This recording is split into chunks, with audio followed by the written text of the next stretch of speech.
$210,000. That's how much of my life savings I spent to buy my parents their dream home. A colonial in Westchester County with the white picket fence and rose garden Mom had talked about for 30 years. I signed every check, handled every inspection, negotiated every clause. The deed was supposed to have both their names on it, securing their retirement after Dad's factory closed, and Mom's arthritis ended her cleaning career. But at Mom's 65th birthday party, standing in the living room I'd paid for, my sister Rachel raised her wine glass with that smirk I'd been seeing since childhood. "I have an announcement," she said, her voice cutting through conversations like a knife through silk. "As Mom's birthday gift, I'm proud to say the house is now officially in my name. Signed, sealed, and done." The applause erupted around me like thunder. 40 relatives clapping for my sister's generosity while I sat frozen, my fork trembling against fine china I'd also paid for. Rachel's eyes found mine across the crowded room, her smile sharp enough to draw blood. She knew exactly what she'd stolen, and she knew exactly how powerless I looked in that moment. But she'd made one critical mistake. She'd confused my kindness for weakness. That night, watching candles flicker on a birthday cake that suddenly tasted like ashes, I made a promise that would change everything. My name is Anna Lewis. I'm 33 years old, and for the past 12 years, I've been a high school English teacher in Queens, not because it was my dream job, but because it was steady work with summers free for extra income and a pension that meant something. Not glamorous, not rich. But every lesson plan I wrote, every paper I graded until my eyes burned, every summer I spent tutoring rich kids in the Hamptons instead of taking vacations, it all went toward one single, consuming purpose: buying my parents a home they could call their own. Picture my studio apartment in Astoria, 420 square feet of carefully managed poverty. My kitchen table doubled as my grading station, covered in stacks of essays about Romeo and Juliet, written by teenagers who thought tragedy was running out of phone battery. My refrigerator was a museum of Post-it note goals. Save $500 this month. No takeout until Friday. Tutoring money equals house fund only. Those neon yellow squares became my religion, my motivation, my proof that small sacrifices could add up to something meaningful.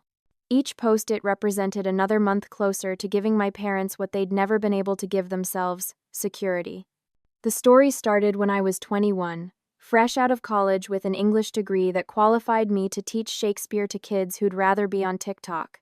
Dad had just been laid off from the Masbeth factory where he'd worked for 18 years. Budget cuts, they called it.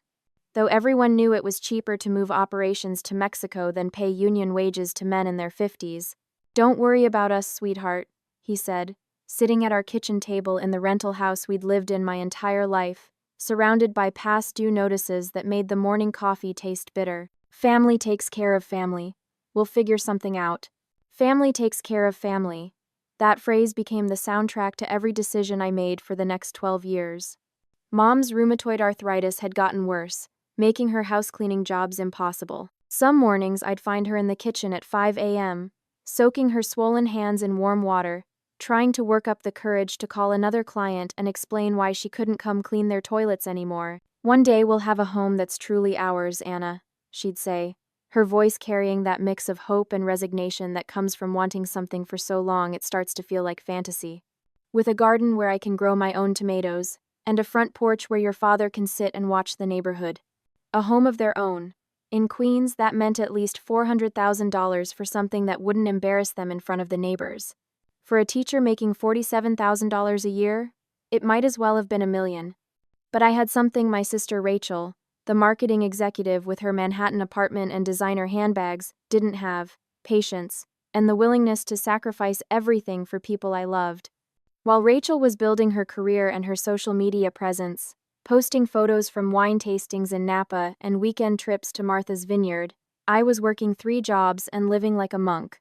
Teaching during the school year, tutoring wealthy kids during summers, and grading papers for the community college on weekends. My social life became extinct. Dating became impossible when every restaurant meal was money that could go toward the house fund.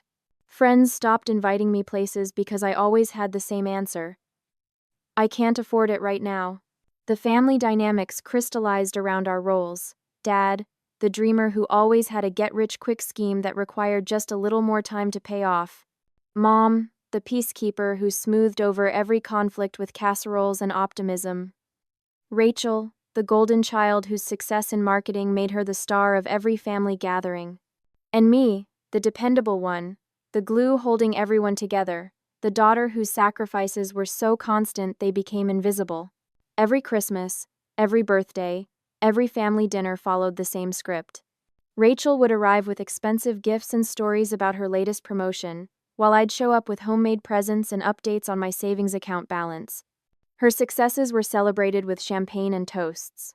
My progress was acknowledged with grateful pats on the head and reminders not to sacrifice too much. But I kept sacrificing anyway. I drove my 2008 Honda Civic until the transmission started making sounds like a dying whale. I bought clothes from Target clearance racks and wore them until they fell apart.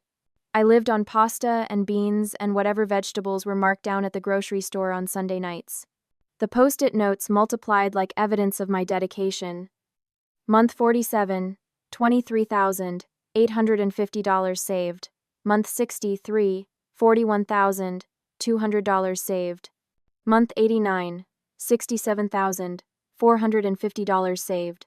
Each milestone felt like climbing a mountain one pebble at a time, but I could see the summit getting closer. By year 10, I'd saved $150,000. By year 11, $180,000. The finish line was so close I could taste it. That moment when I'd hand my parents the keys to their own front door, when all the sacrifice would transform into something permanent and beautiful. When my savings account finally hit $210,000 in the summer of 2023, I stared at that number on my phone screen like it was a miracle. 12 years of every choice, every dollar, every moment of saying no to myself so I could say yes to them. It wasn't just money. It was proof that love could be measured in overtime hours and skipped vacations. It was evidence that someone from my background could save enough to change their family's entire future. It was my masterpiece, painted in dollar bills and sacrifice. I called Mom that night, my voice shaking with excitement I'd been holding back for over a decade. "I did it," I said, sitting on my hand-me-down couch in my tiny apartment, looking at bank statements that represented every choice I'd made since college. "I saved enough. We can start looking at houses." The silence on the other end of the line stretched so long I thought the call had dropped. Then Mom started crying. Not sad tears, but the kind of relief that comes when someone you love hands you a dream you'd given up on. "Anna, sweetheart," she whispered, her voice thick with emotion I'd never heard before. "I can't believe you did this. For us." For us? That's what I thought I was doing. Building something for all of us. Creating security that would shelter the people who'd raised me. Proving that family really did take care of family. I had no idea I was actually funding my own destruction, one carefully saved dollar at a time. September 15th, 2023. The closing day that was supposed to be the culmination of 12 years of sacrifice, the moment when every skipped vacation and every late-night tutoring session would finally mean something permanent. The house sat on Maple Street in New Rochelle, a modest colonial with blue shutters and a front porch that looked like it belonged on a Norman Rockwell painting. 3 bedrooms, 2 baths, a kitchen with enough space for Mom to bake her famous apple pies, and a backyard where Dad could finally grow the tomatoes he'd been talking about since I was in high school. $410,000.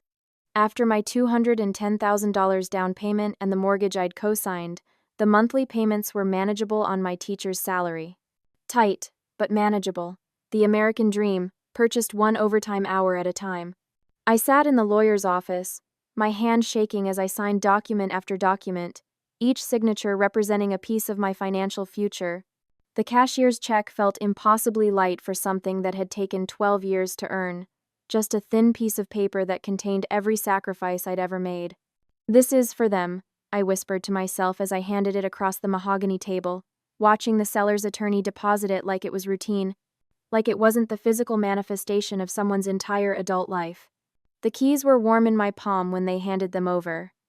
2 house keys, 1 garage door remote, and a mailbox key that would open the first piece of mail addressed to my parents at their own address. After 33 years of rentals and leases and landlords who raised rent whenever they felt like it, Mom and Dad would finally have something no one could take away. Or so I thought. The first sign something was wrong came 3 weeks later.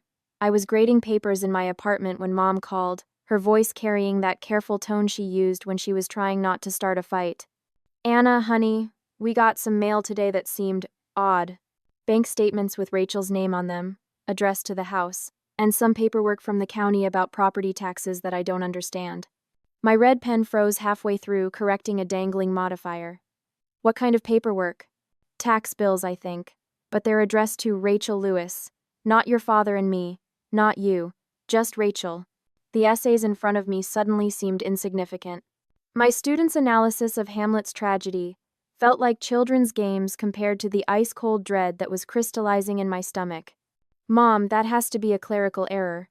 I'll call the county clerk's office tomorrow and straighten it out." But even as I said the words, something deep in my chest was already whispering that this wasn't a mistake. This was intentional. The next morning, I called the Nassau County Clerk's office from my empty classroom during my prep period, my hands shaking as I dialed the number I'd found online. "I need to check the deed information for 47 Maple Street in New Rochelle," I told the clerk, a woman whose bored voice suggested she'd handled thousands of these calls before. The pause that followed felt like it lasted hours instead of seconds. "The current deed holder is listed as Rachel M. Lewis. The transfer was completed on September 20th, 5 days after the original closing. Looks like it was a family transfer. No money exchanged." My phone slipped from my hand, clattering against the floor of my classroom hard enough to make students in the hallway look through my door window. September 20th. 5 days after I'd handed over my life savings. 5 days after I'd signed every document the lawyer had put in front of me. Family transfer. No money exchanged. That afternoon, I drove to New Rochelle with copies of every document I'd signed at closing. My hands white-knuckled on the steering wheel as I tried to piece together how $210,000 could disappear into someone else's name without my knowledge or consent. The house looked exactly as it had 3 weeks earlier, blue shutters gleaming in afternoon sunlight, the front porch swing I'd specifically requested swaying gently in October breeze. But now it felt like I was looking at a crime scene instead of my parents' sanctuary. Inside, I spread the closing documents across the kitchen table I'd bought them as a housewarming gift. Page by page, signature by signature, I traced the paper trail of what should have been the happiest transaction of my life. That's when I found it.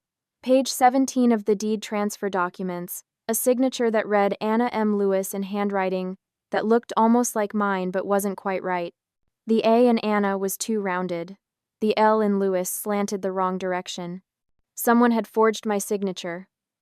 Someone had practiced my handwriting well enough to fool a lawyer and a county clerk, but not well enough to fool the person who'd been signing that name for 33 years. My $210,000 down payment had legally transferred the property to me on September 15th, but on September 20th, a forged deed transfer had moved ownership to Rachel, making her the sole owner of a house she'd never seen before closing day. The confrontation happened that evening, in the living room I'd furnished with money I'd saved by eating ramen noodles for 6 months straight. Dad sat in his recliner, also bought with my money, while Mom perched on the edge of the couch like she was ready to flee at the first sign of conflict. "I found the deed transfer," I said, my voice steady despite the earthquake happening in my chest. "Someone forged my signature to transfer ownership to Rachel, and I think I know who." Dad didn't look up from his newspaper, the same dismissive gesture he'd perfected throughout my childhood whenever my problems interfered with his comfort. "Rachel's just handling the paperwork, Anna. Don't make drama where there isn't any." Drama. 12 years of sacrifice, $210,000 of my savings, and a forged signature were drama to him. "Dad, this is fraud. Someone stole a house I bought with my own money. Your sister knows about business things, taxes, legal stuff. It's probably better this way." Better this way. For who? For Rachel, who now owned a $410,000 house without spending a dime. For my parents, who could live rent-free while I paid the mortgage on a property I didn't legally own. For everyone except the woman whose savings account was now empty. Rachel arrived an hour later, striding through the front door like she owned the place, which, legally, she did. She looked around the living room with the satisfaction of someone surveying a successful acquisition, her designer handbag worth more than I'd spent on groceries in the past 6 months. "I heard you found the paperwork," she said, settling into the chair I'd bought for Dad with money I'd earned grading papers until my eyes burned. "Look, Anna, I know you're upset, but this is just business. You'll understand someday." Business. My life savings were business to her. I never signed that deed transfer. That's not my signature. Rachel's smile didn't waver, but something sharp and cold flickered behind her eyes. Prove it. Two words that confirmed everything I'd suspected and nothing I could legally demonstrate. She'd stolen my house with forged documents and a family that was willing to look the other way as long as they benefited from the theft. That night, I sat in my studio apartment, the same place I'd lived for 12 years while saving every dollar for my parents' dream, and stared at the empty walls that suddenly felt like a prison instead of temporary housing. The home I'd built in my mind, the sanctuary I'd constructed from overtime wages and weekend tutoring, the future I'd purchased with every sacrifice I'd made since college, none of it belonged to me. It belonged to someone who'd learned to forge signatures and manipulate family loyalty, someone who'd turned my love into her profit margin. But I'd learned something too. Sometimes the people you trust most are the ones who know exactly how to destroy you. November 12th, 2023. Mom's 60th birthday party at the Moose Lodge in Flushing, the same venue where we'd celebrated every family milestone since I was 12, with the same folding chairs, the same industrial carpet that had witnessed decades of Lewis family drama, and the same relatives who measured success by who paid for dinner. 47 people crammed into a room that smelled like decades of cigarette smoke and industrial cleaning fluid, all gathered to celebrate the woman whose arthritis-twisted hands had worked in other people's houses for 30 years, who'd finally reached retirement age with nothing to show for it except Social Security checks and a daughter who'd saved $210,000 to buy her security. I'd arrived early to help set up, carrying grocery store sheet cake and paper plates from Party City, the same budget celebration supplies we'd used for every birthday, graduation, and anniversary since Dad's factory closed. The irony wasn't lost on me. I was decorating for a party to celebrate Mom living in a house I'd bought but legally didn't own. Rachel swept in 20 minutes late, wearing a coat that probably cost more than my monthly take-home pay, carrying a bouquet of flowers that looked like they'd been professionally arranged by someone who understood the difference between grocery store roses and actual design. "Sorry, I'm late," she announced to the room, her voice carrying that particular brand of confidence that comes from never having to worry about money. "I was meeting with the insurance agent about the house. Homeowner responsibilities, you know. Homeowner responsibilities, like she'd ever lifted a finger to maintain anything more demanding than a manicure appointment." The dinner conversation followed its predictable patterns.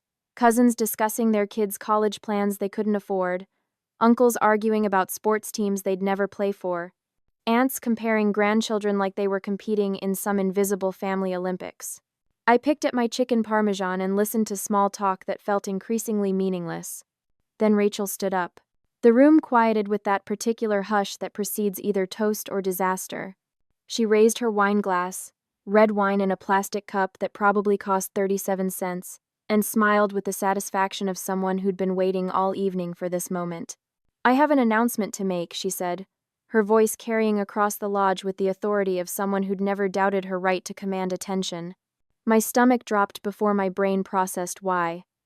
Something in her posture, the way she glanced at me with those quick, calculating eyes that had measured every advantage since childhood.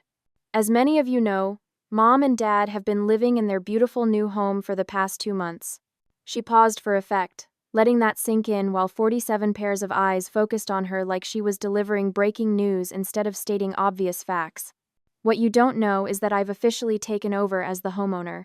The deed has been transferred into my name, and I'm proud to say I'm now responsible for ensuring Mom and Dad have a secure place to live for the rest of their lives." The applause started immediately, a thunderclap of approval that shook the acoustic tile ceiling and made the folding tables vibrate with the force of family admiration. Hands clapping for Rachel's generosity, voices calling out congratulations, relatives beaming with pride for the daughter who'd stepped up to take care of her aging parents. Not one person clapped for the woman who'd actually saved the money. Not one voice acknowledged the 12 years of sacrifice that had made the house possible. Not one face turned toward me with recognition of what I'd given up to create the security they were celebrating.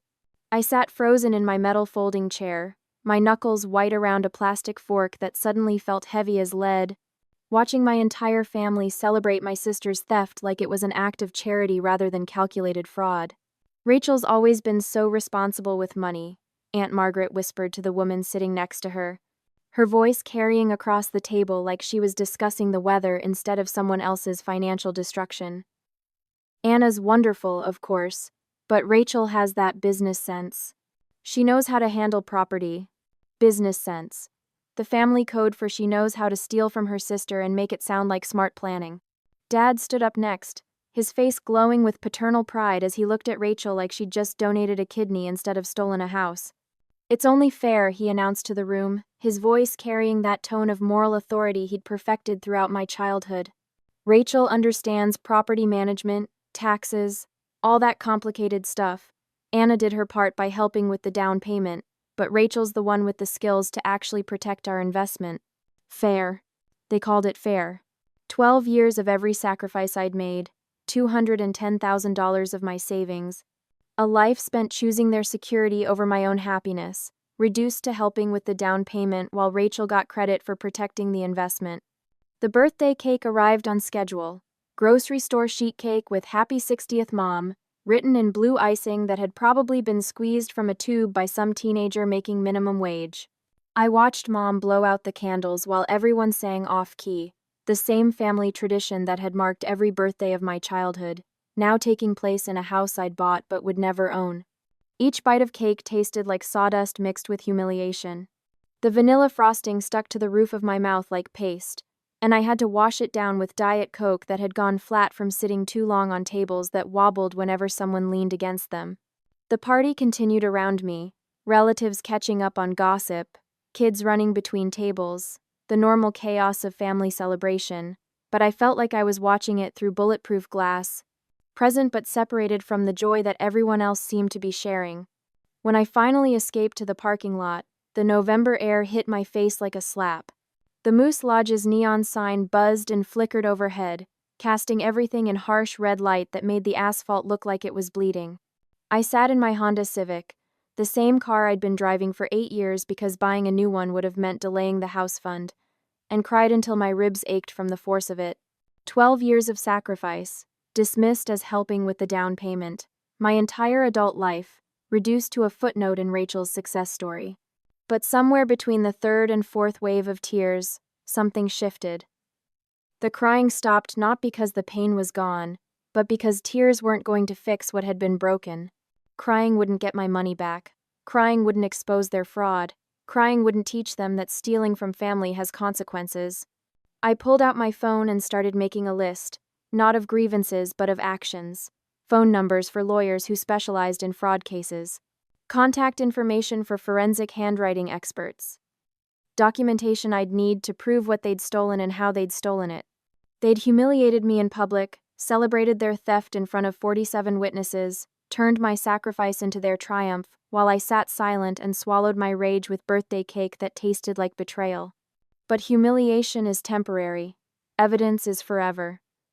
And I was about to teach them the difference between being quiet and being defeated. The war they'd started with forged signatures and family loyalty was about to become a battle fought with courtrooms and consequences. They'd chosen the weapons when they decided fraud was acceptable as long as it was profitable. Now I was going to show them what happened when you steal from someone who'd spent 12 years learning exactly how much she was worth. The Queen's Public Library became my second classroom. While my students analyzed Shakespeare during the day, I dissected real estate law at night. Surrounded by dusty legal volumes and the quiet desperation of people who couldn't afford lawyers but refused to surrender their rights. My kitchen table transformed into a war room. Court filing forms spread across the same surface where I'd once graded essays about ambition and revenge in Macbeth, now living those themes in real time. The irony wasn't lost on me. I was teaching teenagers about tragic heroes while becoming one myself. 3 a.m. became my most productive hour.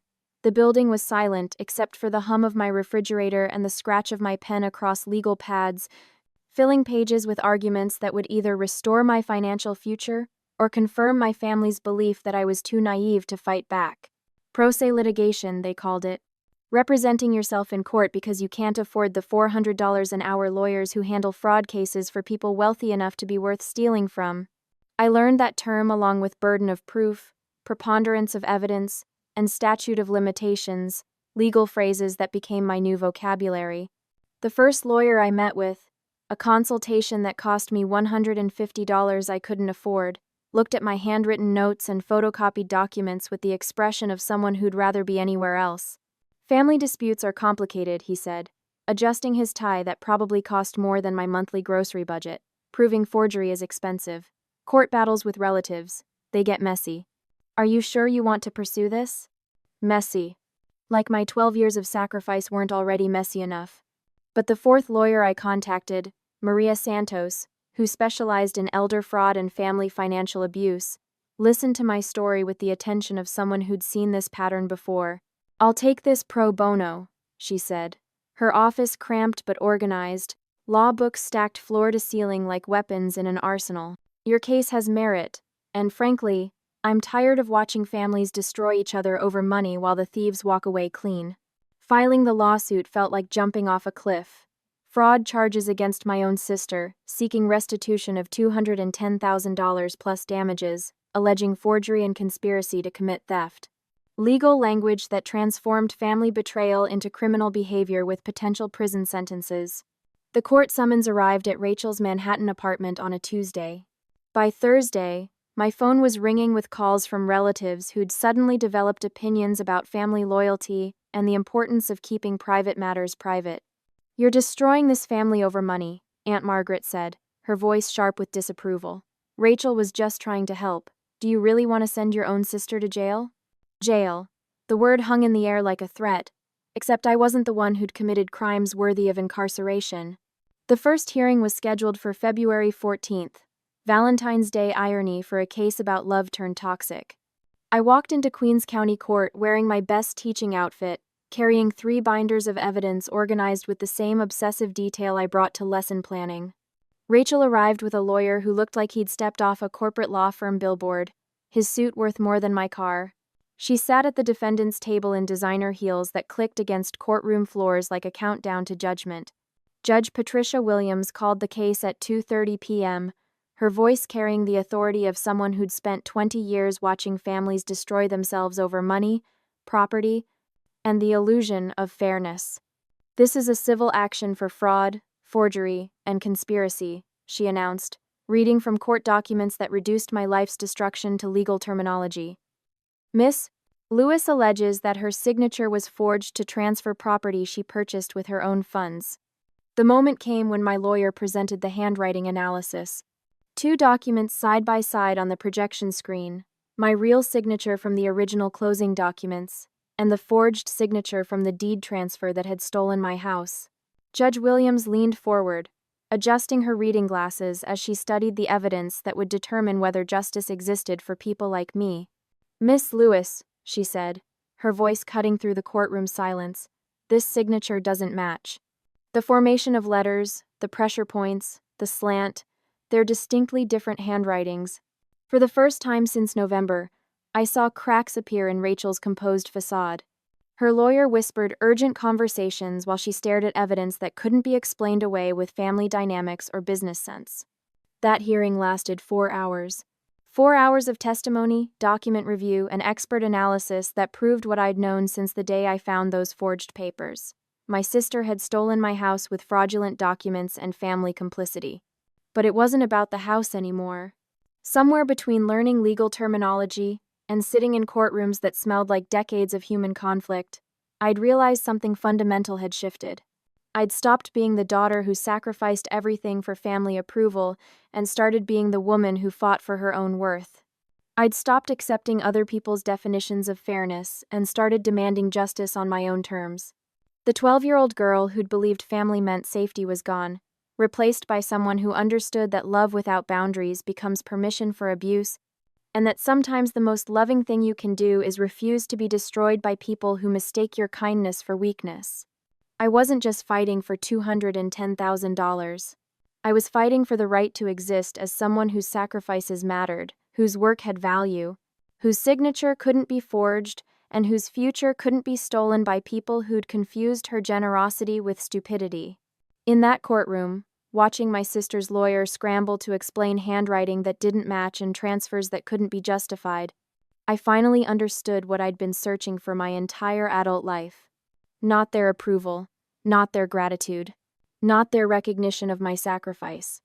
My own respect for the woman I'd become when I stopped letting them define what I was worth. 8 months later.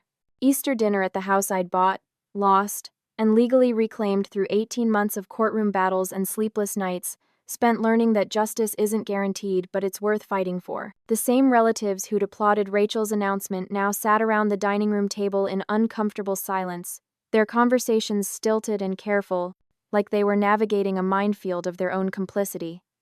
Everyone knew about the lawsuit. Everyone knew who'd won. Rachel sat at the far end of the table, her designer confidence replaced by something that looked like exhaustion. The legal fees for fighting fraud charges had drained her savings account and damaged her credit. Her lawyer had cost more than my annual teaching salary, and she'd lost anyway. Dad looked smaller somehow, his shoulders curved inward under the weight of choices that had backfired spectacularly. The daughter he'd dismissed as dramatic had proven herself in court, while the daughter he'd praised for business sense had been legally declared a thief. Mom's hands shook as she passed the mashed potatoes, the same tremor that had defined her arthritis now amplified by the stress of watching her family destroy itself over money and signatures, and the difference between borrowing and stealing. I waited until dessert to make my announcement. The apple pie, store-bought because none of us had the energy for home baking anymore, sat half-eaten while conversations died around the table. I stood up, pulling the folded court order from my purse. The paper rustled in the silence, 18 months of legal battles reduced to 3 pages of judicial language that had restored my ownership, ordered restitution, and established a criminal record for forgery that would follow Rachel for the rest of her life. I have something to share with everyone, I said, my voice steady with the confidence that comes from surviving the worst thing people you love can do to you, and discovering you're stronger than their betrayal. This house is officially mine again. Legal ownership restored by Queens County Court. Bought with my sacrifice, signed with my name, stolen with forged documents that couldn't stand up to handwriting analysis. The silence that followed was different from Rachel's original announcement. This wasn't celebration or applause. This was the quiet of people realizing they'd backed the wrong horse in a race that had consequences beyond family dinner conversations. You can't erase me anymore, I continued, looking directly at Rachel, whose mascara had started running even though she hadn't started crying yet. You can't dismiss my sacrifice as helping with the down payment. You can't forge my signature and expect me to disappear quietly. Rachel pushed back from the table, her chair scraping against hardwood floors I'd selected and paid for 18 months earlier. I can't do this, she said, her voice cracking with something that might have been regret or might have been self-pity. This family is toxic. Everyone's choosing sides over money. She grabbed her purse, a different one than the designer bag she'd carried to my humiliation, something cheaper that reflected her new financial reality, and headed for the door. Rachel. Wait, Mom started. But Rachel was already gone, the front door slamming behind her with enough force to rattle the windows. Mom turned to me, her eyes filled with tears that had been building for months. Anna, sweetheart, we never thought. That was the problem. I cut her off, my voice gentle but firm. You never thought. You never thought about what 12 years of sacrifice meant to me. You never thought about whether forging my signature was fraud. You never thought about treating me like family instead of a convenient ATM. Dad cleared his throat, the same sound that had ended arguments throughout my childhood, but this time it carried no authority. We were trying to keep the family together. By stealing from me? By celebrating the theft in front of 47 relatives? By calling fraud business sense? I shook my head, feeling something settle in my chest that might have been peace or might have been exhaustion. You kept Rachel comfortable while destroying my trust. That's not keeping family together. That's choosing your favorite child over your honest one. The conversation that followed lasted 2 hours. Explanations, justifications, apologies that came 18 months too late to matter. But I wasn't interested in relitigating their choices or accepting blame for consequences they'd created. That evening, after the last relative had awkwardly said goodbye and driven away, I stood alone in the living room of the house that legally belonged to me again. The court order was framed on the wall where Rachel had once hung a mirror, legal proof that signatures matter, that theft has consequences, and that families don't have the right to destroy their members for profit. I walked to the front door and turned the lock. The same sound I dreamed about for 12 years, but different now. This wasn't the click of a key opening a home I'd bought for other people's security. This was the sound of a door locking behind me, in a house that belonged entirely to me, where my name was on every document and my signature couldn't be forged. The blue shutters glowed in sunset light filtering through windows that reflected only my face back at me. For the first time in my adult life, I was alone in a space that was mine by choice rather than circumstance, surrounded by silence that felt like freedom instead of loneliness. They'd stolen my house, my savings, my signature on documents that should have secured my parents' future. But in fighting to reclaim what they'd taken, I'd discovered something worth more than $210,000 or family approval, or the security I'd spent 12 years building for people who'd used my love against me. I'd reclaimed myself. And that was worth every sleepless night, every legal brief, every moment I'd spent learning that sometimes the people who claim to love you are the ones you need to protect yourself from the most. The house was mine. But more importantly, I was finally mine too. If Anna's story made your chest tight with recognition, if you've ever sacrificed everything for family members who treated your generosity like their inheritance, if you've ever had your signature forged or your trust weaponized against you, this story was your story. Hit that like button if you've ever been the family member who gave everything while others took credit. Subscribe and turn on notifications because next week, we're sharing Michael's story, a man who supported his wife through medical school and residency for 9 years, only to get divorce papers the day she finished her fellowship. His comeback will make you believe that karma works overtime. Your kindness isn't stupidity, your sacrifice isn't their inheritance, and your signature means something, legally, financially, and personally. Build something that belongs to you. Fight for something that can't be forged. Reclaim something that was always yours to begin with. Your right to be treated with respect by the people who claim to love you. Anna spent $210,000 learning that family loyalty should flow both ways. Don't let it cost you that much to learn the same lesson.